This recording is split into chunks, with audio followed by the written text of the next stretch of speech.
Okay, so hello everyone. My name is Queen Wei, and as this year's chair, I wanted to personally welcome each and every one of you to ABA's 8th Annual Women Business Pioneer Symposium.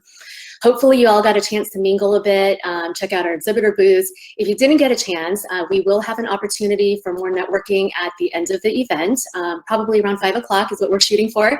So we definitely encourage you to stick around if time permits. So first off, wanted to thank you all for tuning in and being with us here today. Of course, we would love to have you as our guests in person, hopefully next year, but we're equally ecstatic that we have you dialing in today. Secondly, happy Asian Pacific American Heritage Month. As you know, we have the entire month of May dedicated to celebrating the countless contributions the AAPI community has made to enrich our history. And this year in particular, this event means that much more to us given the recent anti-Asian sentiments that have transpired within the AAPI community. And it's really such a privilege for ABA to be able to host this year's women's event as a tribute to Asian Pacific American Heritage Month. And I'm equally honored to be chairing this year's event. So before we get started, we do have a special guest with us today who would like to share a few words on her support of the AAPI community and the Asian Business Association of Los Angeles. At this time, I'd like to introduce you to our California State Controller, Betty Yee. Hello, I'm California State Controller Betty Yee. Welcome to the Asian Business Association's 8th Annual Women Business Pioneers Symposium. I hope this event gives everyone the chance to collaborate and connect with your peers in the business community and benefit from the wisdom and insight of the outstanding speakers joining you today. Hearing the stories of these remarkable entrepreneurs assures me that AAPI women will be leaders in business for years to come, while honoring the legacy of the women who preceded them. I appreciate the Asian Business Association's collaborative and intentional work to create visibility and support for the AAPI business community, which has suffered not only the economic shocks of the pandemic, but a climate of increased hate and violence. The hate experienced by the AAPI community is nothing new. What is new and hopeful is our collective power, political, economic, social, generational, personal, to fight hate and discrimination. While there is a great deal of work to be done, we should begin, as exemplified by the remarkable women speaking today, by telling our stories and defining our own narratives.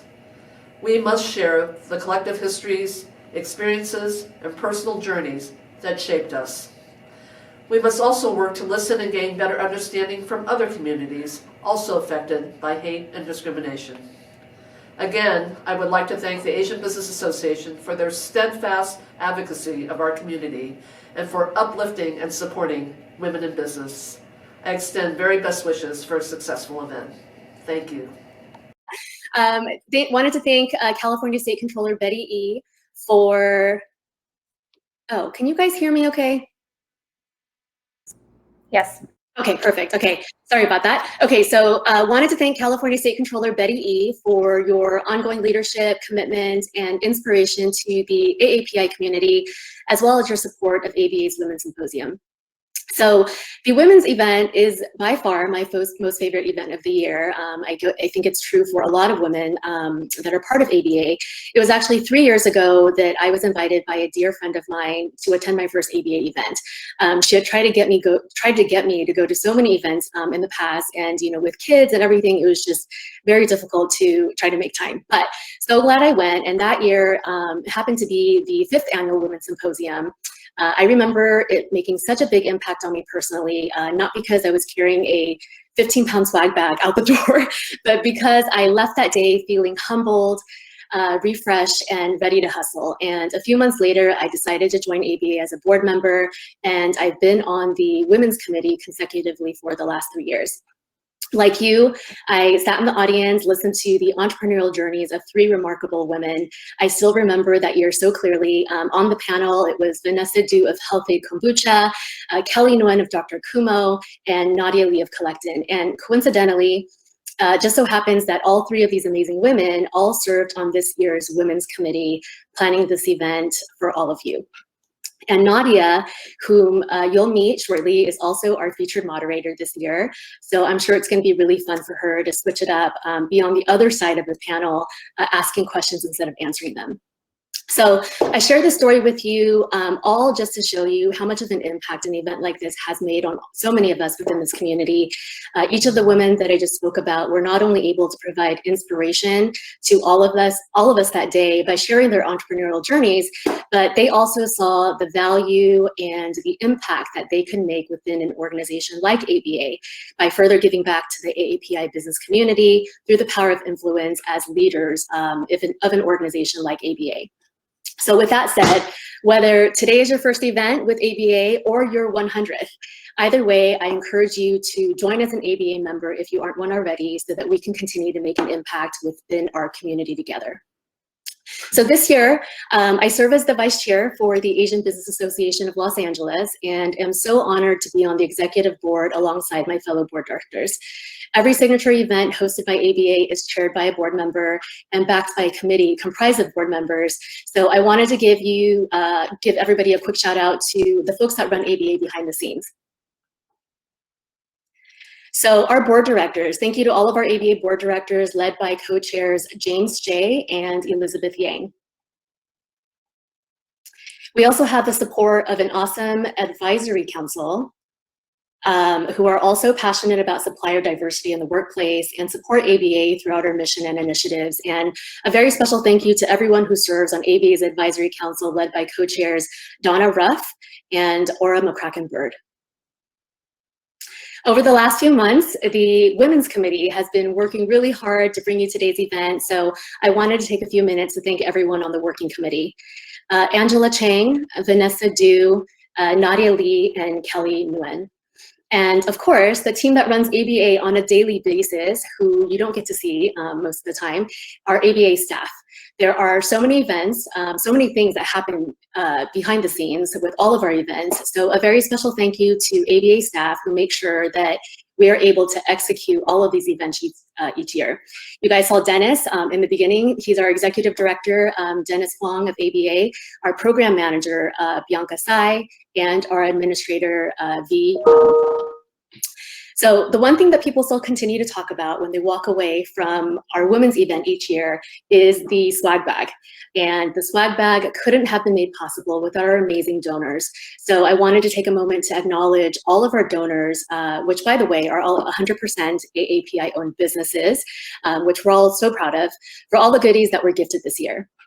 Dang Foods, Dr. Kumo, eFavorMart.com, Forenza's Group, Health Aid Kombucha, iLoop Papery, IQ Laser Vision, Jason Wu Beauty, Jelly Pop Shoes and Evolution Design Lab, Kids Dream and LA Face Masks, Collectin and Thought About It, Law Offices of Elizabeth Yang, Latte Beverage America, Way Hair Care, Rael, Tower 28, and last but not least, our proud title sponsor, T-Mobile.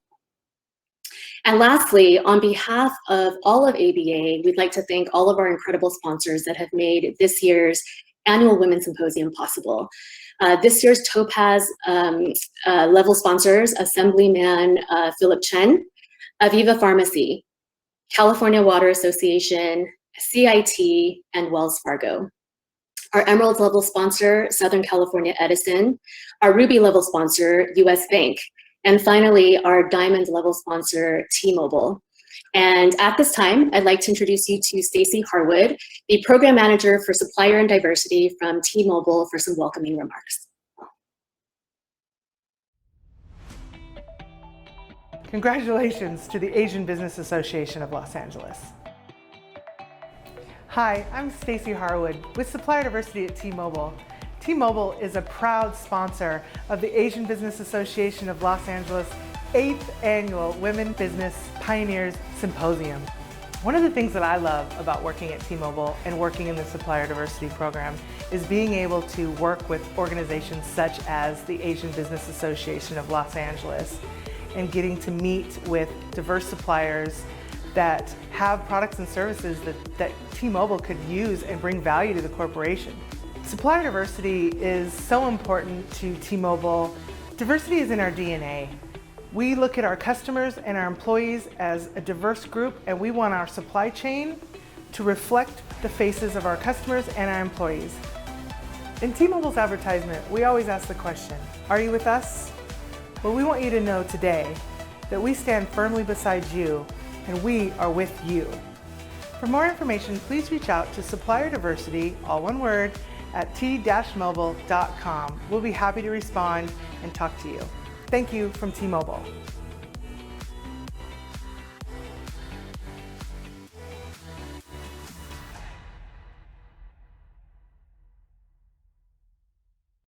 Okay, so once again, a big thank you to Stacy and T-Mobile for your continued support and commitment to ABA as our title sponsor for this year's event. So before we move on to our featured event, real quickly before I forget, if you're attending today's event and posting anything at all on social media, please make sure you tag us on Instagram at ABA Los Angeles, hashtag ABA Los Angeles, so that you can help us continue to promote ABA and this women's event within our community. And now, without further ado, would love to get to our main event started. At this time, I'd like to introduce our featured moderator, Nadia Lee. Nadia Lee saw jewelry as a way to bring people together, so she followed her creative passion by launching her company, Adia Kyber, at the age of 21. The company's initial collection was so successful that her designs soon captured the attention of major fashion buyers around the nation, and the brand quickly became one of the most trend-forward companies in the marketplace. Adia Kyber has become the premier full-service private label jewelry fulfillment company in the US, providing trend forecasting, brand consultation, design and manufacturing services for stores like Nordstrom's, Macy's, Urban Outfitters, and e-commerce sites like Shopbop and Stitch Fix. After years of research and development, she saw an opportunity to utilize technology to leverage her expertise within the jewelry industry, and together, along with her co-founder, launched Collectin. Collectin is an alternative platform to Amazon for fashion brands, whereby influencers are the sellers on the Collectin platform. And Collectin provides an online infrastructure from sourcing, social engagement, basically everything that an influencer needs to sell products for a seamless shopping experience. Nadia, you're gonna get to meet her in just a few minutes. She herself is an incredible entrepreneur and also hosts a podcast called Girls Influence Power. So I'm sure you can see why she was the perfect fit for moderating today's panel. So it's my privilege today for me to introduce your moderator, co-founder and CEO of Collectin, Ms. Nadia Lee.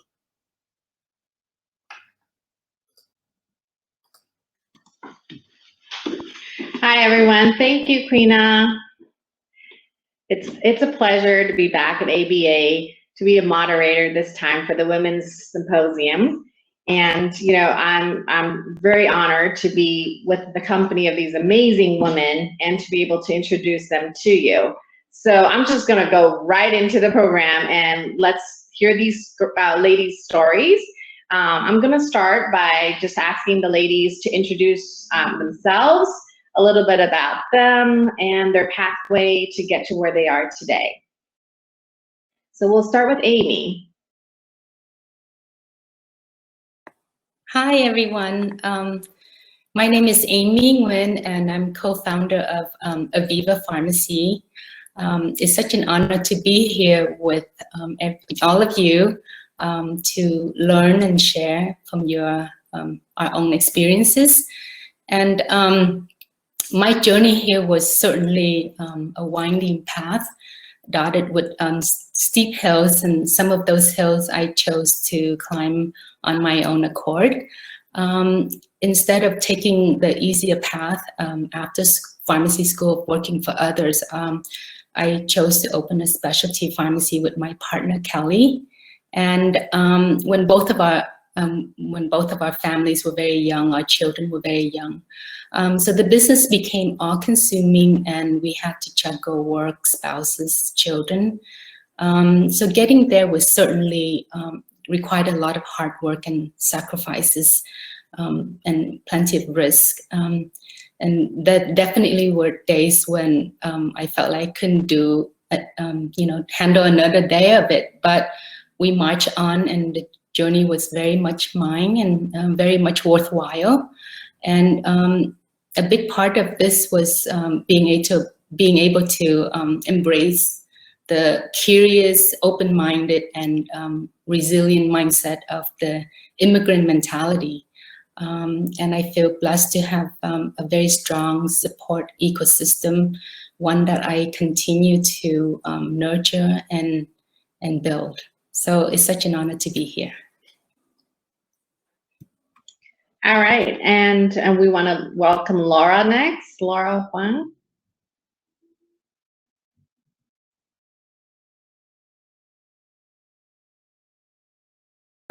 Hello, can you hear me? Okay, hi. Hello, everyone. Great to be here. Thanks for joining today. I'm Laura. I'm a professor at Harvard Business School. And I have been, for the last decade or so, have been looking at research that examines who's successful in the workplace and in life, and the disparities that lead some people to be more successful than others, the disadvantages, being underestimated. I recently wrote a book called Edge, Turning Adversity into Advantage, which is the culmination of a lot of this research, and started a nonprofit called Project Amplify, which tries to bring some of these tools, tactics, strategies to underserved, underprivileged communities. So looking forward to joining you all and talking more about some of these ideas and all of the sort of wonderful things that that this symposium is trying to bring together. So thanks so much. Turning it back to you, Nadia. All right, now we have Maggie Chewie.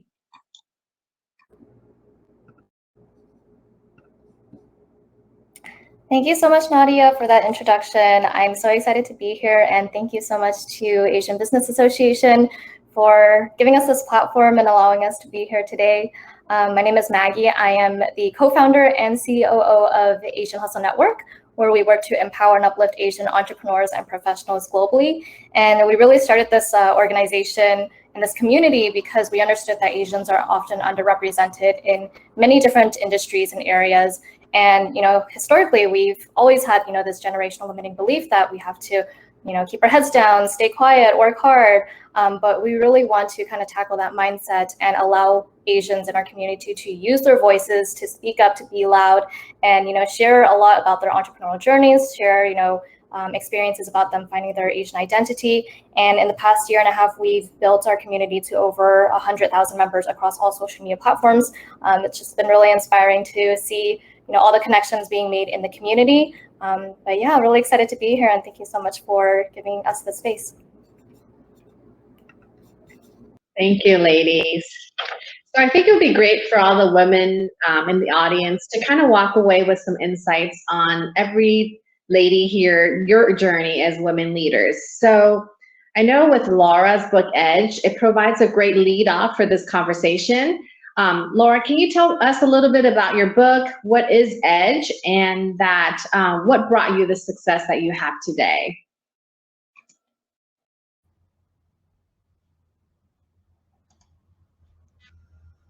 Hi, thanks, Nadia. Yeah, I mean, I think the sort of success, the funny thing is that actually in terms of success, even though I am a professor at Harvard, I was actually rejected from Harvard 3 times. So, success is sort of this funny this funny aspect where I do talk about how do we define success? How do we define meaning for ourselves? How do we define fulfillment, and what does that all mean? And the origins of this book was really that from a really young age, we are taught that success is about hard work, and our parents teach this to us as young children. We're taught, like, put your head down and just work hard, put in twice the amount of hard work, even if it's for half the amount of benefits, and you'll see this sort of progress. And nowadays we have such a love affair with things like hard work and grit and perseverance. And the thing is, I would never say that things like hard work and grit are not critical. They are absolutely critical.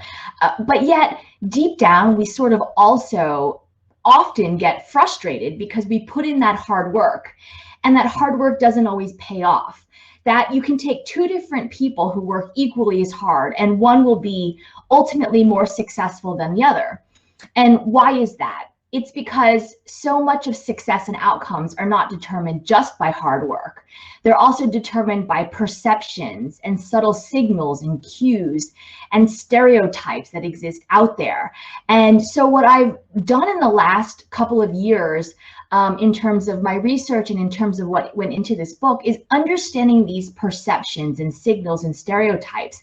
And even more so than that, is understanding how we can take these stereotypes that exist and flip them in our favor. How can we take these negative sort of things that people bestow upon us, adversity, constraints, bias, stereotypes, and actually redirect them and flip them in our favor so that we can ultimately gain an advantage or discover our own edge. And that's why the title of my book is Edge, and I present the framework, the edge framework that I've developed over the last decade or so of my research. And so the last thing I'll kind of end with here is that we can all do this. We can all have our unique edge. We can be authentic. We can redirect people to who we authentically are. There are ways for us to empower ourselves, even within this framing, within this context where we know that it's sort of an imperfect world, that there is this myth of meritocracy. So thanks so much. Again, it's great and looking forward to this conversation. Thank you, Laura. Okay, we're going to turn over to Maggie. So Maggie, you co-founded the Asian Hustle Network. What was your personal edge that led to its successful community? Thanks, Nadia. That is a great question. And thank you so much for asking. And really love how Laura kind of set the tone for this panel discussion and her explanation of what Edge is. And, I had the opportunity to learn more from Laura about what Edge is in terms of, enriching, delighting, guiding, and the concept of effort and hard work. And so I would say my personal edge that led to the successful creation in terms of enriching, I really had to understand what my strengths and weaknesses were and who I was, right? And so some of you guys may know Brian Pham, who is the founder of Asian Hustle Network and my business partner. He is really good at connecting with people right off the bat and creating partnerships, whereas I'm better at on the operational side, making sure our day-to-day is and making sure we're okay for the day, for the time being. And so in terms of delighting, meeting so many entrepreneurs and successful leaders within Asian Hustle Network, I would sometimes be pretty self-conscious because I was worried about how reputable people thought that I was. I personally didn't go to the best college, and especially in Asian culture, Asian people look at those type of things, right? And so I constantly thought about this, but I really had to form opportunities and create opportunities for myself to give myself these chances and to show how can I enrich and provide value, right? And there is a lot you can do with a community, and I wanted everyone in the community to win. And I personally did believe that everyone can have a piece of that pie. I think especially in Asian culture, we tend to think if one person wins, the other person has to lose, and vice versa, which is not true at all. And I really wanted to kind of tackle this mindset and make people believe and know that everyone has a chance to succeed, right? And that was really the purpose of Asian Hustle Network. And there is no point in a community if only one person wins, So I constantly wanted to ask people how can I support you? Is there any way that I can support you and help you in any way? In terms of guiding, I wanted everyone to understand that even if you don't have a lot of fancy accolades, like myself, I personally didn't have a lot of fancy accolades. Maybe you didn't even graduate college. You can still create opportunities for yourself and guide those perceptions that other people have of you. And so that's why I continually work with my team to give back to the community that we serve, because I truly did want to see everyone in the community succeed, and to have them say AHN was part of the reason of their success was extremely rewarding. And then in terms of effort and hard work, and I'm basing all of these acronyms based on Laura's Edge. So I really appreciate Laura just educating us on what Edge is. People often forget that community does not run by itself. And so when we were starting out, every now and then, we would get comments like, oh, how hard is it to manage a Facebook group? It can't be that hard, right? And so we put in a lot of time and effort, and it kind of is disheartening when people say that, you know. And a community, I believe, is oftentimes a reflection of how involved and present the community leader is. And if you don't put in the TLC into managing it and nurturing, it's not going to survive. So those are just some of the ways that, you know, we were able to make sure that, you know, AHN was successful after its creation, and, you know, it's been great ever since. Thank you, Maggie. Okay. Oh, here I am again. Okay, Amy, now you're next. Now you're wildly successful in the pharmaceutical industry. So what was your edge to making like a repeated success in your industry? Hi, thank you for your question, Nadia. And well, I'm not declaring victory yet. Repeat success can be as challenging, if not more challenging, than the initial success. It's never the same challenges, and you have to have agility to tackle the ever-changing business environment, and that's what I'm experiencing right now with my current business. And Laura's book, Edge, I've learned so much, and I resonate with what she wrote, and as well as with what Maggie just expressed, is us having to find opportunities and create values for others. I think most of us has a recipe for success and perhaps agree on the basic ingredients of the hard work, passion, grit, and competencies. For me, my edge has been about the human connections. I believe human connection is really the heartbeat of any business and most relationship. And I think that many business exchanges are often so matter of fact and transactional. But I think that when we come to and connect with others and show a genuine interest in them as a person, their story, their narrative, and being more focused about the person you're interacting and the value you can bring rather than what they can bring to you, I think that can be very powerful. And in my personal life and business journey, that has brought a lot of rewarding connections and relationship. And I think most people tend to make decisions based on how relatable someone is and how well they like that person, more so than sometimes more than their capability or competency. And I think that amplifying that human side could be very simple. It could just mean showing gratitude or small gifts of gesture of appreciation, and also just to show up and genuinely care.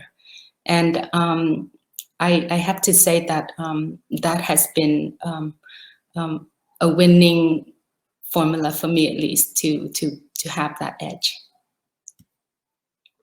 Thank you, Amy. Can I bring all the speakers back? Can you turn on your camera so we can have the whole panel here? Laura? Maggie? Yep. All right. Okay. Okay, so now we're all together. So I have a question for every one of you. So now we all have double strikes. We're both we're women, we're Asian. Is there a moment in time where you feel like you really had to overcome all these stereotypes or confront the biases that being an Asian woman is, either in work or in personal? Can you share with us? We'll start with Maggie. Yeah, of course. Thank you, Nadia. If I had to pinpoint one specific moment, I don't think I could do that, but I think it's just a collection of my experiences all together. In starting Asian Hustle Network, obviously Brian was alongside with me. And, oftentimes I did feel like people would often go to Brian first rather than myself, right? It could have just been, my self-conscious mind thinking that, or it did seem like people would rather go to him first, and it kind of did make me feel battle in the background, right? But I really had to kind of get out of my shell and realize that, I do have a platform and I do have a community where I can fulfill my duty to be a good influence, because if honestly, if I don't believe in myself, then others will not either, right? And I won't be able to run a community if others are not going to believe in me. And so, personally speaking, it could also be the reason, also be because I'm, actually a very shy and timid person to begin with. And this is just how I grew up. I was always very shy. I never really spoke up. But after starting Asian Plus Network, I really had to kind of get out of my shell and get out of this hole I was in, and challenge myself and put myself in uncomfortable situations and uncomfortable positions to, actually like speak up more often. During those moments of perseverance and telling myself like, okay, I have to do this, this, and this to, be on the same level, either be on the same level as Brian or make myself appear, at the same level as Brian or higher, right? And I think that's what a lot of women, personally go through in terms of just being in a workplace full of, usually like white, male, Caucasian, in a room full of them. And I personally dealt in the corporate world, and I was the only, Asian female. And oftentimes I felt like I was speaking up, but no one was listening, right? And sometimes I did have to feel like I had to do even more to kind of like put myself on a pedestal. But I think that throughout those, all those experiences and overcoming those stereotypes, I really did have to just kind of get out of my shell and challenge myself. All right. And what about you, Amy? Some stories to share with us? Oh, I think you might be stuck. Okay, we'll move on to Laura first. We'll be back with Amy. Yeah. I mean, I think, my gosh, there's like more stories than I probably, the thing is that we all have so many of these stories, right? We all have, it comes in different shapes and sizes, but we've all experienced bias. We've all experienced implicit bias. We've all experienced explicit bias. We've all experienced microaggressions. And there's this whole continuum of things that we've experienced, and maybe it's been in different contexts with different people, but there is, I often talk about how life rhymes, right? That we have these experiences in our life that rhyme, and our lives also rhyme with other people who look like us, other Asian Americans, other Asian female Asian Americans, other women. We have these experiences. And so part of building a community is both around recognizing that we have these shared experiences, but that we also have these individual experiences that might look differently, that might, come off differently. And, and I'll sort of give a really quick example. You guys have shown me so much love here already. Like, I'm already feeling, just from the chat here, thank you guys. So I want to share a little bit of love with all of you as well. I want to give you a couple of like tips, things that have sort of helped me. One of the things I recognized was that in the corporate world, that I didn't have access to the same sort of people that others had, right? That others had access to the VPs or the senior level management, but there was something around me being a young Asian woman that I didn't have the sort of, I didn't attract the same attention, or people weren't going to notice things, that there was all of these different pieces. And so I talk about how one thing that we can all do is recognize that when we might not have access to the person, like, we're all going after, oh, wow, this person's really successful. They're the president of the company. They're the VP of the company. They've achieved all of these things. And they might not be giving out time, resources, money, anything in the same, equally. But what I realized is that sometimes those people are actually not as helpful. It's like, if I wanted to learn, it's like, for example, let's say I wanted to learn how to play tennis, and Roger Federer was like, okay, I'm going to play tennis with you. I'm going to coach you. Well, even if I would be like, yay, I've got Roger Federer who's helping me. But at the same time, Roger Federer would play tennis with me, and he would be lobbing ace after ace after ace at me, and I wouldn't actually learn anything. But instead, if I play tennis with someone who's like one level above me or two levels above me, they understand things that I'm struggling with. They understand the things that I'm trying to learn. And we can do this in organizations as well. This can be one of those hidden advantages where everyone's sort of going after those senior level managers as mentors, but there are so many people who are willing to mentor us, champion us, advise us, that might just be 1 or 2 levels above us, that have gone through what we've gone through, still understand it, still are able to remember it and talk about it. So that's sort of one way that we can kind of do this and still be able to face these adversities, these biases, these implicit things that we face. That's a really good point. Thanks for that tip, Laura. Okay, we're gonna go back to you, Amy. Hi, can you hear me okay? Yeah, we're good now. Okay. I hear Maggie and I hear Laura, and I know that stereotypes exist for Asian and women. But personally, I haven't felt that this is a disadvantage. In fact, I feel rather than seeing being Asian women as a disadvantage, I see these parts of my identity as assets, actually. I carry my femininity and my beautiful Vietnamese heritage with pride. When I interact with people, I bring those sides out because I think we all have value that we can add to any kind of relationship, whether it's at work or outside. And we have to find ways to magnify those positive aspects of being a woman, of being Asian, and share that with other people who have yet to appreciate those assets. And I feel like I do worry that women, we feel like we have to overcompensate or toughen up to be seen as more assertive or competent, but it's not necessarily men are so to or just people in general in a certain context. And so when we go out of context, and even though we're trying to show assertiveness, it might be viewed as aggressive, and that could be a backlash against us. And so I feel like, you know, sometimes I've seen that being in a room where men can be very hyper and assertive with one another, it could be refreshing to have a calm, quietly assertive voice of a woman in the mix, right? And sometimes I could go to a meeting with, and I would bring out the Asian in me, the Vietnamese in me, and I might do something nice, like ask if I can scoop, you know, food on their plate, and that could be seen as something different. But I feel like we have to be careful not to view our the biases that are natural and inherent in how everyone walk around seeing different people as something negative, and I like to magnify the positive. I like that. I totally agree with that.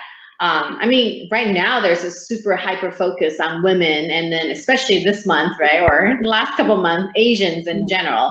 Now, do you feel like, ladies, do you think this is the beginning of some big changes to come, or is it more like the topic of the moment, and, you know, status quo will be, you know, the way it is coming in the future?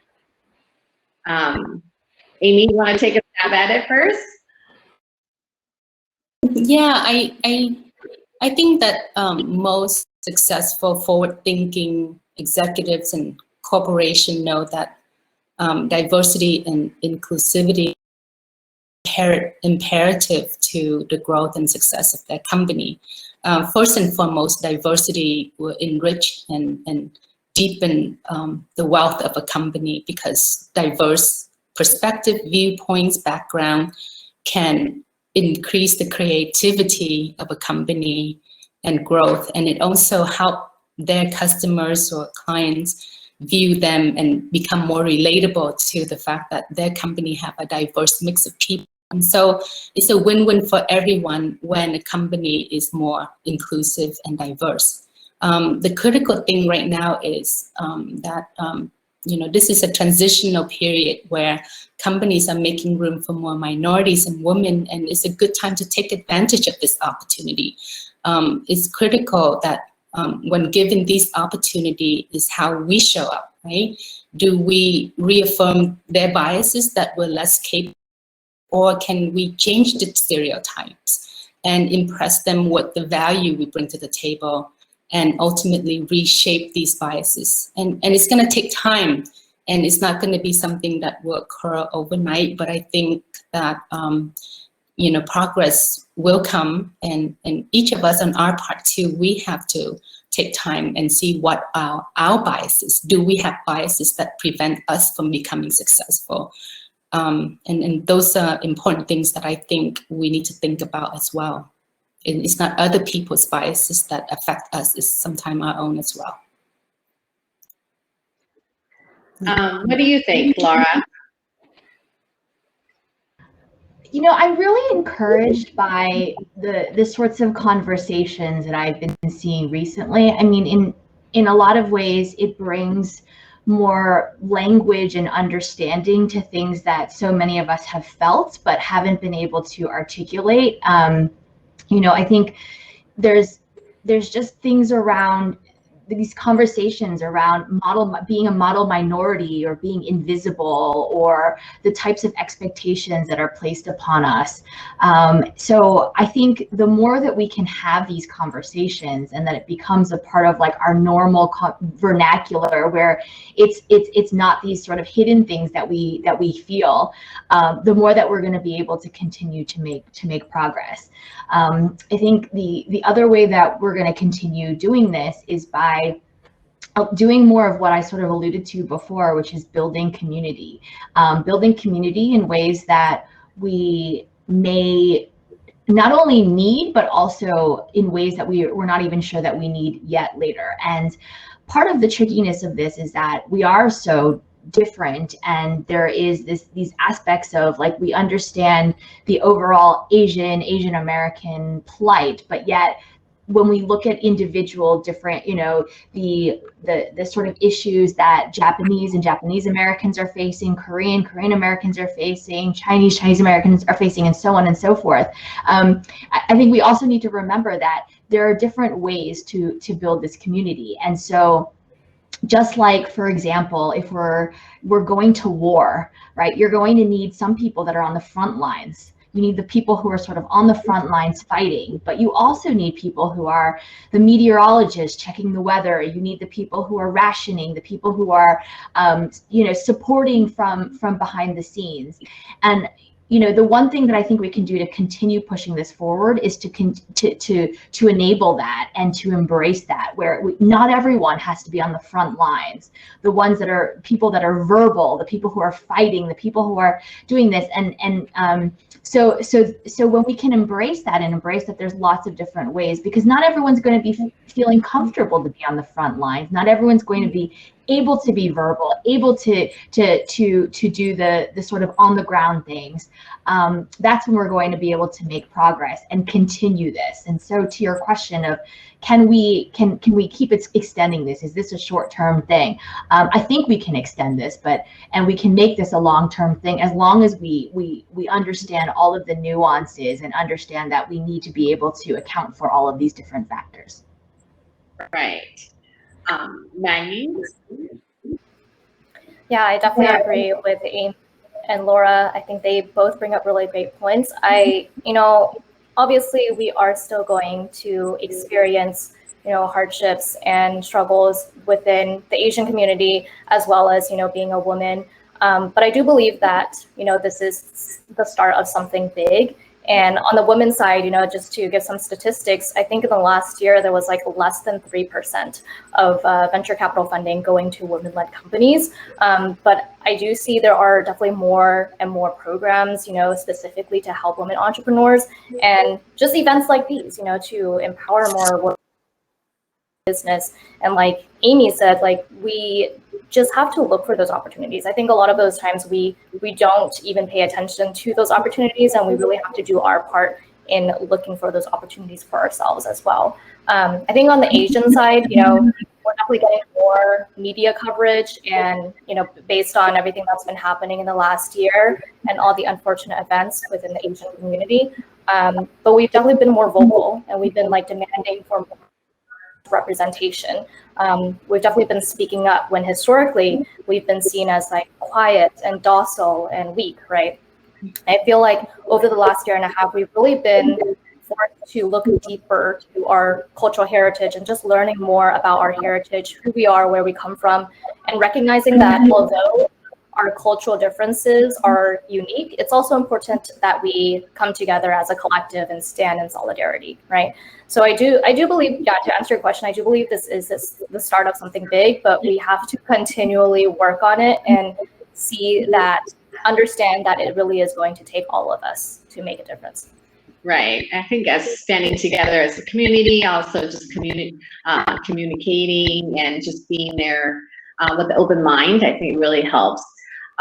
So I know, everyone has probably been talking about this. The last year and a half, it's major disruption because of the pandemic. Now, the three of you are all in very diverse fields of education, community, and business. So what have you witnessed throughout the year in terms of the pros and cons from this experience? Amy, you want to take a stab at it?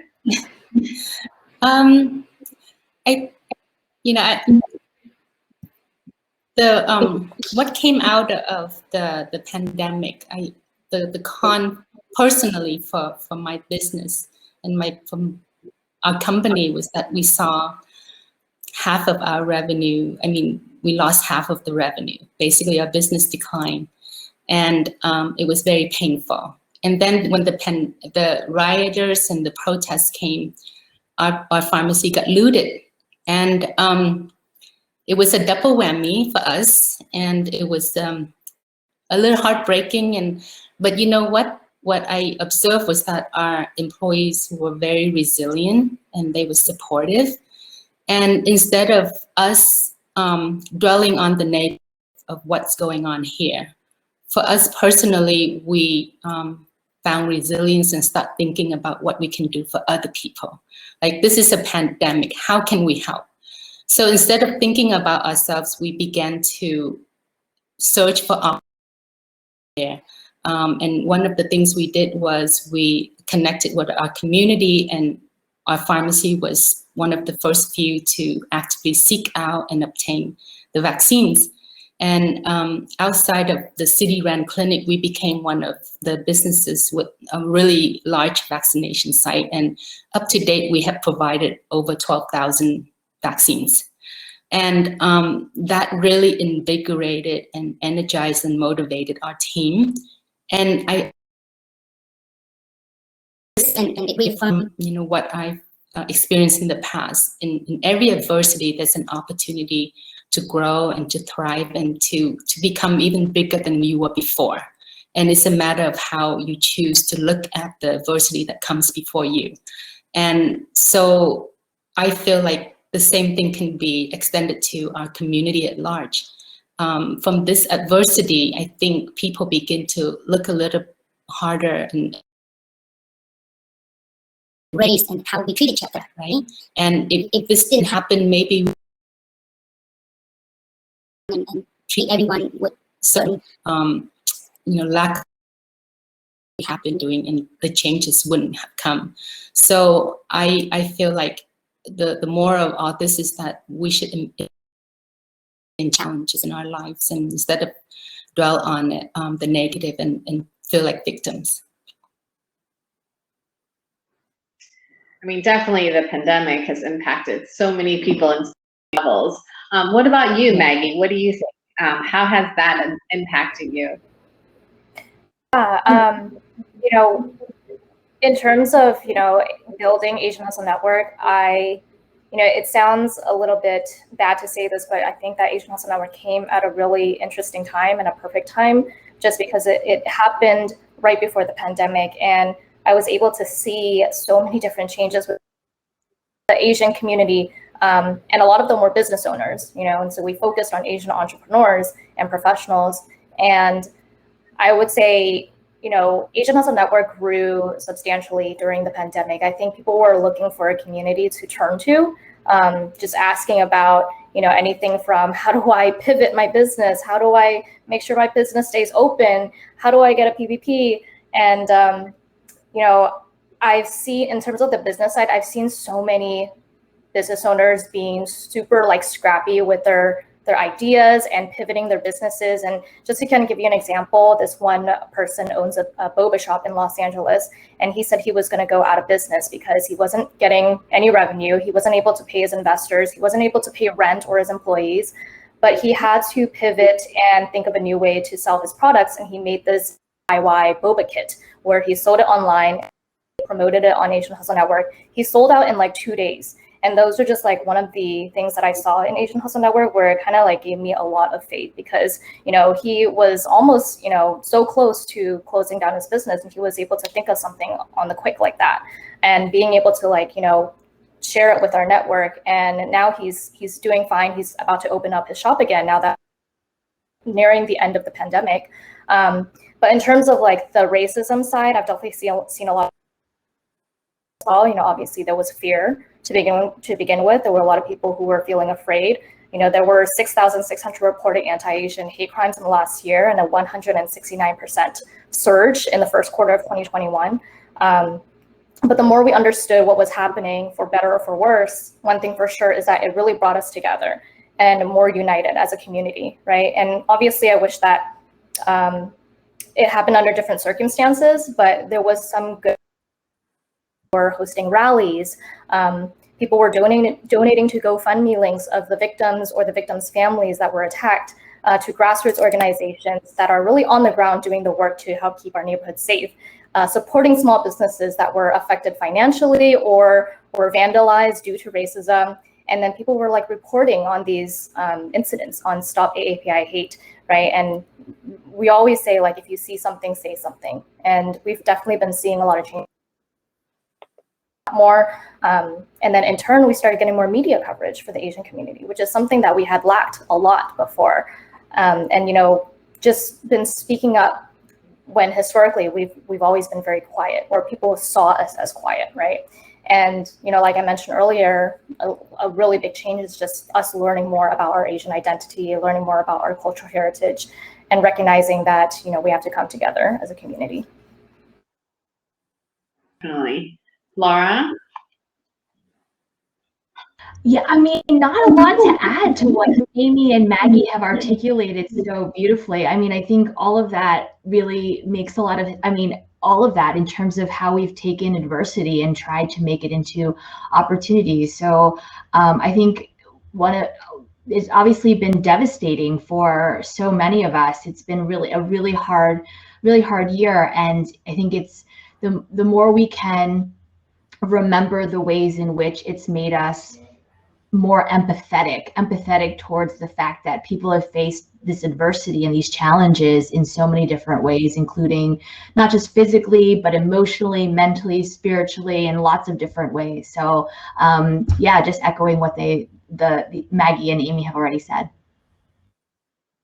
And okay, so something to add, like Amy, so for someone, you have such a rich experience of scaling your business to tremendous levels. Now, what's your view on what the future will be like after the pandemic? I'm not the most qualified person to answer this, because our business depends on, you know, everyone showing up to work in person, physically in person.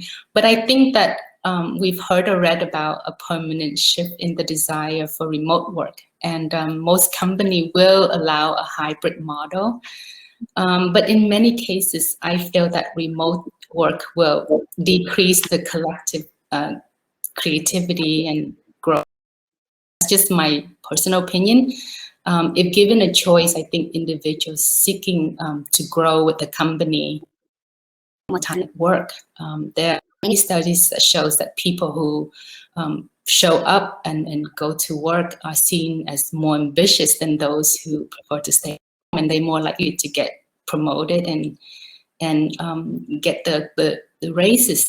So I know it's hard for people with family, but I think that, you know, it's important to spend time at home with families. But truly, half the battle is showing up, and physical presence creates camaraderie, builds trust, and strengthens the fabric of a company. So that's just my thought. No, definitely. I mean, I never knew how much I missed coming to the office until you couldn't be back at the office. I think you're right. I mean, I think after the pandemic, there will be definitely, you know, some sorts of a shuffling and a hybrid situation in terms of the future of work. Laura, what do you think is the future of education from this experience coming out of the pandemic? Well, you know, I mean, I think we had this experiment to show that all of the sort of steps that we were taking towards virtual learning is not quite what we thought it was going to be. I find it fascinating that prior to this, there was a huge focus on ed tech and how we were going to be able to move learning much more remote, and how there were going to be all of these new innovations around it. I think we've really rethought that.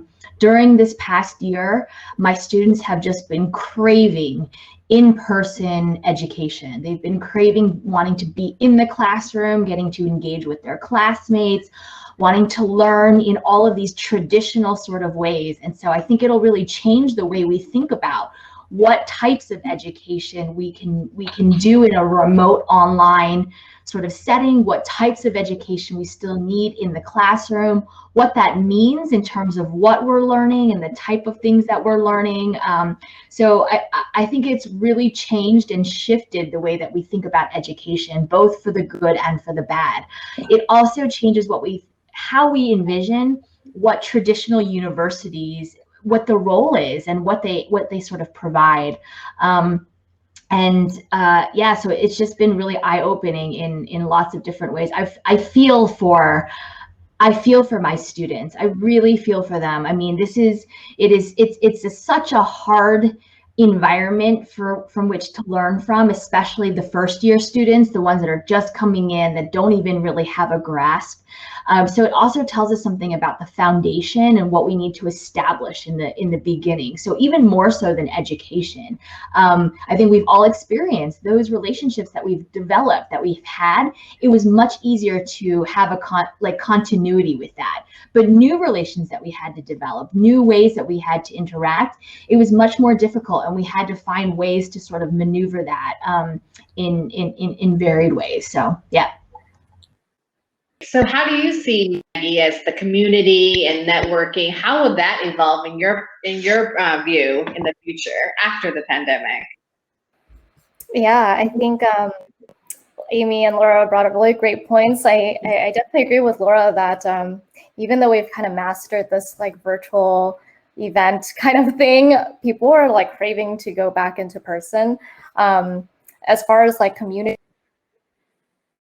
I think that, you know, for community, there are definitely more people just like being very self-aware of, you know, who they are. You know, we've been, you know, educating ourselves on, you know, where we come from, learning more about what our community means, learning more about our cultural backgrounds, and understanding where we actually are from.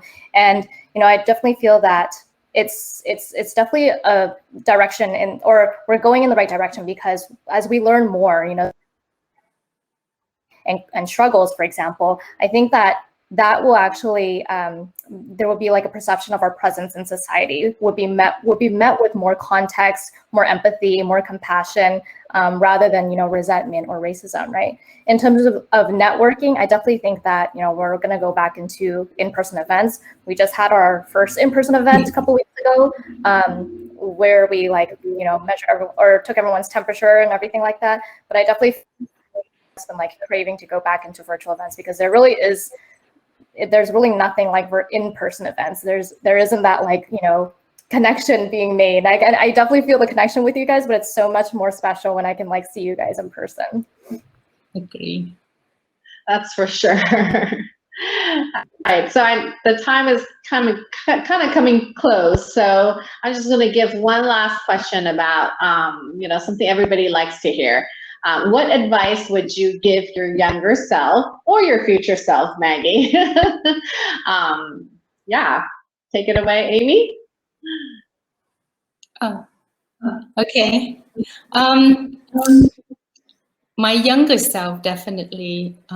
Recently, I've gotten to think more about habits and spiritualities, and I find that self-realization and visualization can be a very powerful tool to motivate a person and to improve the goals of your lives. And I've been learning a lot about that. And I think having time to spend time to visualize the success that you can have and make it a habit daily and write down your goals and having that conversation within your head and setting goals for yourself can really turn those visualization into realities.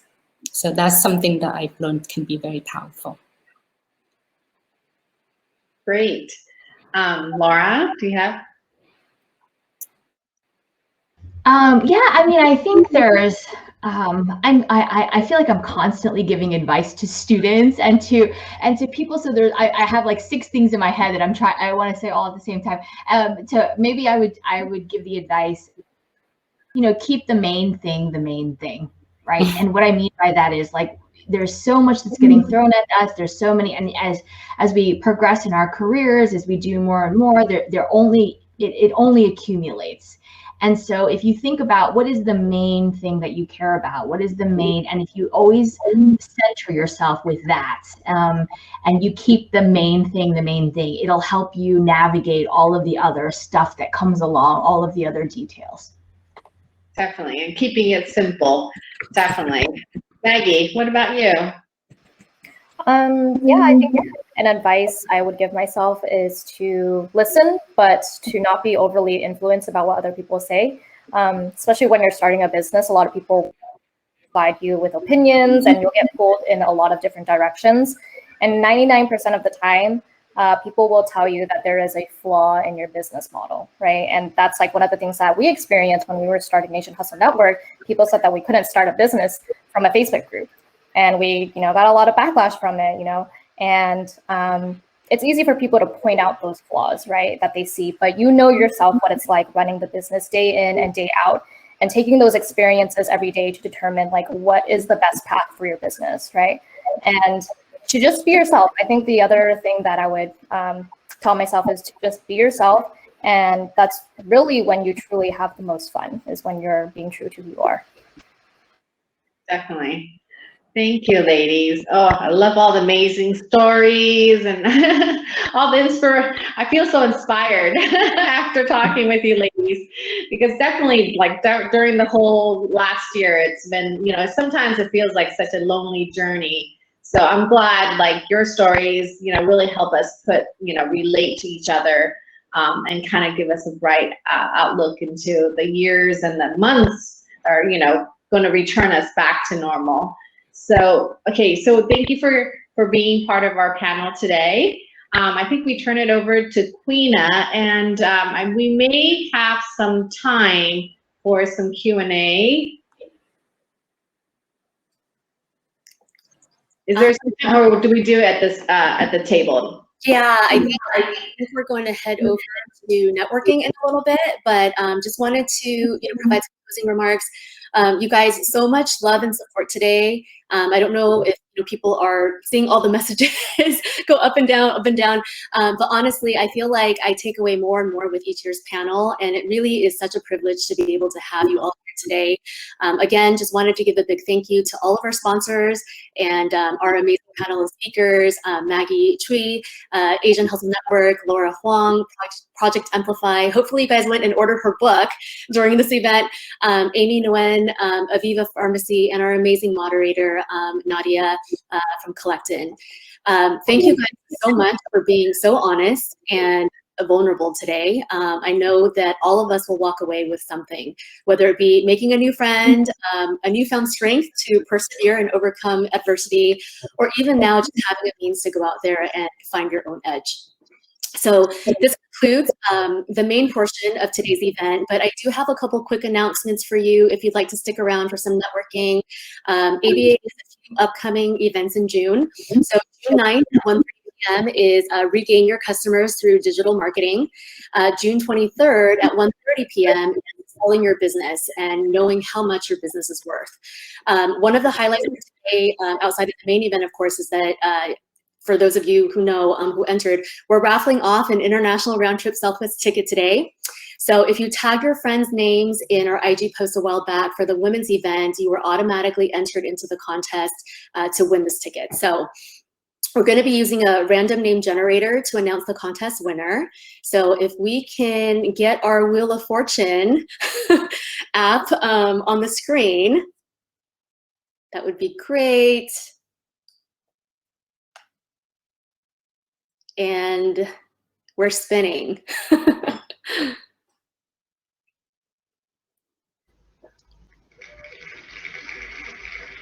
Oh my goodness, okay. And the lucky winner is Quasi Nerd, who we happen to know, our very own Angela Chang, part of the Women's Committee and actually on the board of directors as well. So congratulations, Angela. Please message V in the chat box to show that you're here, and she'll advise us how to redeem your prize. Okay, so now for some networking fun. Our awesome panel of featured speakers, they are so generous. They are going to be sticking around for a little bit so that you can get to know them a little bit better by visiting them at their tables. So at this time, we're going to go back to the main floor. You can actually join a table by double clicking on that table. If you get lost or anything like that, there's also a help desk function, and we'll make sure that we get you to the right place. And then every 10 minutes, we're actually going to be automatically reshuffling people at the tables, so you'll get a warning sign that 10 minutes is coming up. Okay, so on behalf of ABA, a big thank you again for attending our 8th annual Women Business Pioneer Symposium.